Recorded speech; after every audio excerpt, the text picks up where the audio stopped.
शेवगावात देहविक्री प्रकरण उघड, तिघांविरुद्ध गुन्हा दाखल। शेवगाव दिनांक 9। शेवगाव शहरात देहविक्रीच्या संशयावरून पोलिसांनी कारवाई करत तिघांविरुद्ध गुन्हा दाखल केला आहे। महिलांना जबरदस्तीने अनैतिक संबंध ठेवण्यास भाग पाडल्याचा गंभीर आरोप या प्रकरणात करण्यात आला आहे।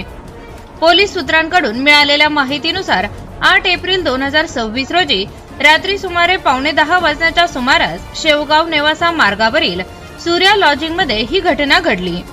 या प्रकरणी महिला police head constable Anita Kanifnath Pawar यांनी फिर्याद दिली आहे।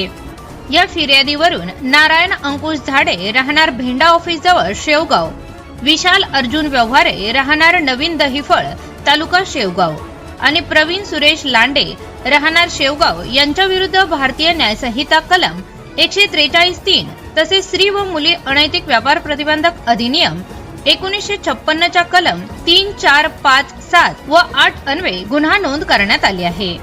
तक्रारीनुसार आरोपींनी पीडित महिलांना लॉजवर बोलावून त्यांच्यासाठी राहण्याची व्यवस्था केली। त्यानंतर पुरुष ग्राहकांना तेथे बोलावून पैशाच्या मोबदल्यात महिलांकडून देह विक्री करून घेतली जात होती। तसेच महिलांना बळजबरीने अनैतिक संबंध ठेवण्यास भाग पाडले जात असल्याचेही समोर आले आहे। या व्यवहारातून मिळणाऱ्या पैशापैकी काही रक्कम महिलांना देऊन उर्वरित रक्कम आरोपी स्वतःकडे ठेवत असल्याची माहिती उघड झाली आहे। या प्रकरणी गुन्हा 9 एप्रिल 2026 रोजी पहाटे 1:30 वाजता नोंदविण्यात आला असून अद्याप कोणालाही अटक करण्यात आलेली नाही। पोलीस निरीक्षक संतोष मुटकुळे यांच्या मार्गदर्शनाखाली पुढील तपास सुरू आहे।